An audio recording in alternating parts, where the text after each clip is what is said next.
Well, it's the last wrap up of 2024.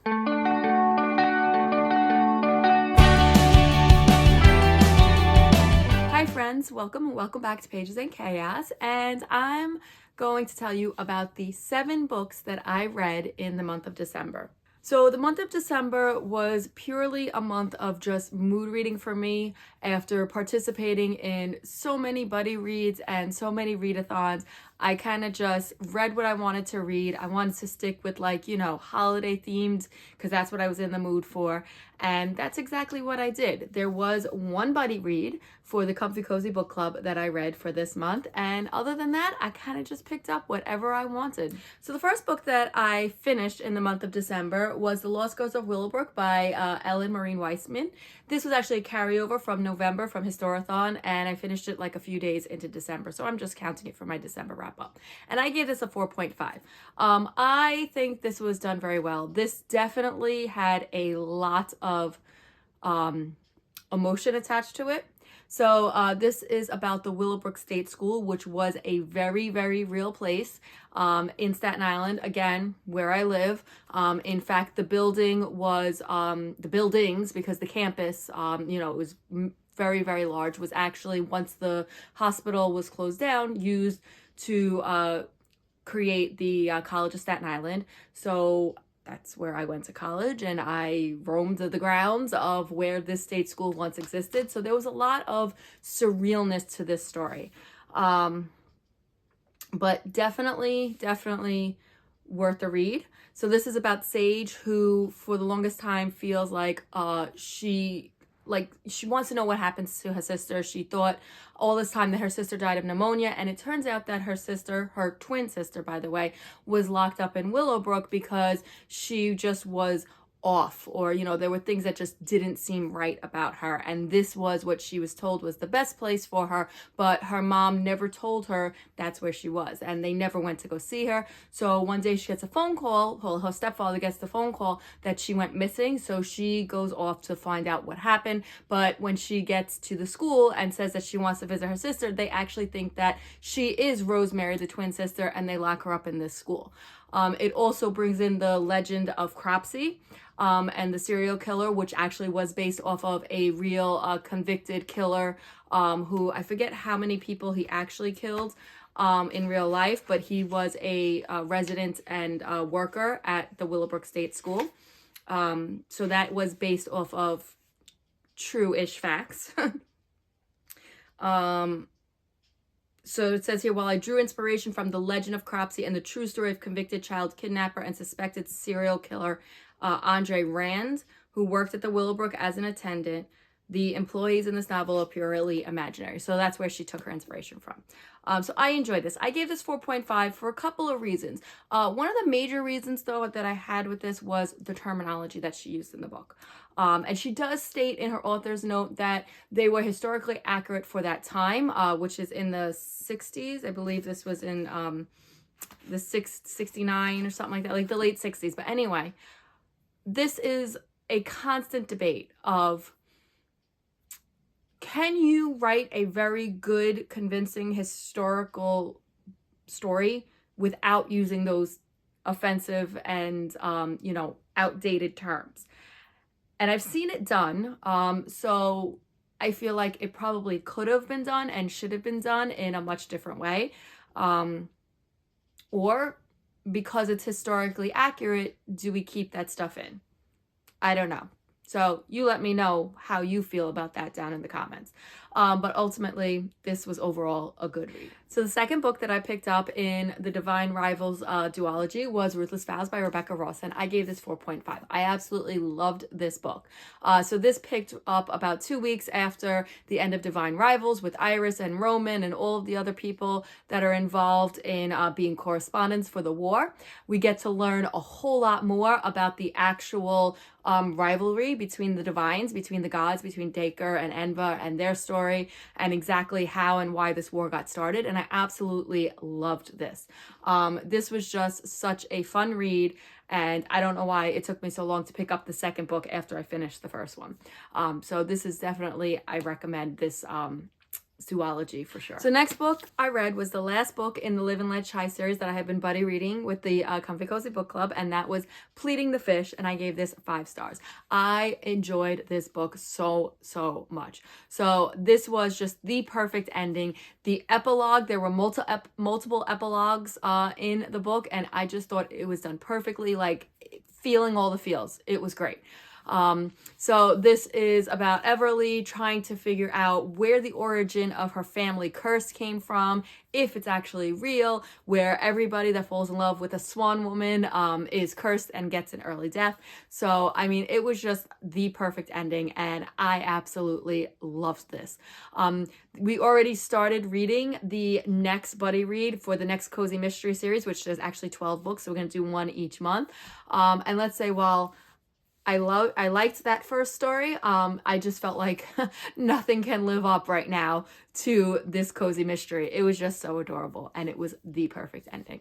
The next book that I picked up was a very popular book in the month of December, and that's The Most Wonderful Crime of the Year. This was my Book of the Month book club, and this is by Allie Carter, and this is a romance mystery.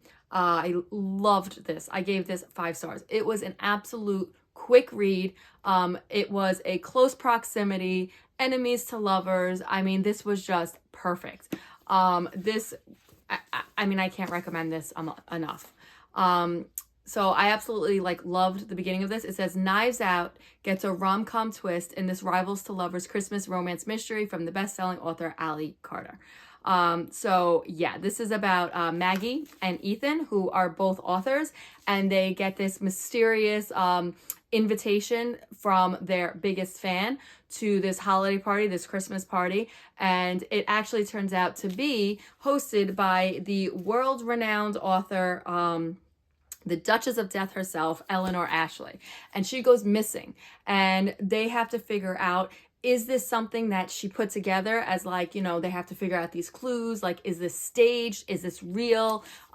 There's also family members that she invited to this party, and she has to figure, and Ethan and Maggie have to figure out, are they in on this? Are they the murderers? Is something going on here? I just absolutely adored this, and I gobbled this up. And when I first read that little blurb that Knives Out gets a rom-com, I didn't know what that meant, but we did just a couple of weeks ago watch as a watch-along in the Comfy Cozy Book Club, Knives Out, and I absolutely loved that movie. So I absolutely think it is a perfect way to describe this book. So 5 stars, I highly recommended this. I also read 2 Cozy Mystery short stories that I had from one of your Stuff Your Kindle days. I gave both of these 3 stars because they were cute, they were cozy, they were Christmas themed, but I'm finding that when I try to read these short stories, that just isn't enough for me. It's too quick. There's not enough character development or just a lead up to the actual crime and the killer and everything like that. But the first one was Dachshund Through the Snow. I gave this one 3 stars. It was adorable. So it was about, I forget her name, but she is a dog walker, and the owner of this very high maintenance Dachshund winds up being murdered, and she takes on this dog and she sits for this dog until they can find a family member, and then her and this dog just have this relationship that turns out to be really cute and funny. It was enjoyable. It was a fast read, so I gave it 3 stars. And then the other short story that I read was The Santa Slaughter. Again, similar vibes. It just was too quick, took too long, very predictable. It was a perfect little palate cleanser. But Santa, so a person that plays Santa, is the victim, and they have to figure out why he was the one who was murdered. It turns out that her ex is somehow involved in the picture, and it's just a whole thing that I felt probably could have been a longer book, and they could have had time to actually flesh out all of the things that were going on. So the last book that I picked up was How My Neighbor Stole Christmas by Megan Quinn, and this was purely a TikTok made me do it read, because I saw this was viral on all social media, and I was very intrigued and very interested. So this is about Story, who comes back home to visit her aunt because her aunt is recovering from a hip surgery, and her sister, who is also a nurse, comes, and the 2 of them are supposed to take care of her aunt while she's recovering.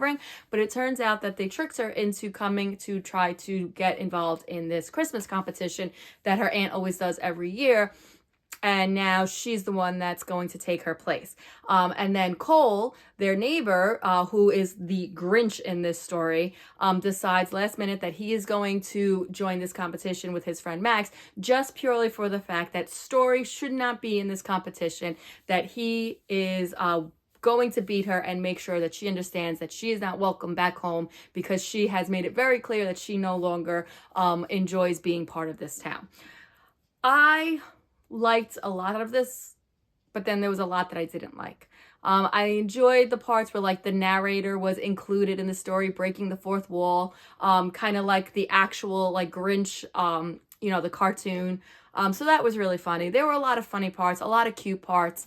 I felt like it was a little too drawn out in certain parts. I did enjoy the competition and the two of them going back and forth with the sabotage, things like that. But then we get to the spice.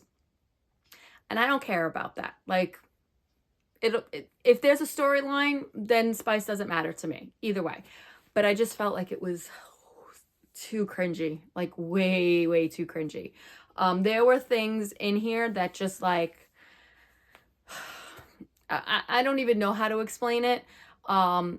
It was just like, once the two of them got together, like that's all the story was about after that, was reading the text messages of them going back and forth like every 5 seconds, or like every 5 seconds them you know, being very awkward with their talk.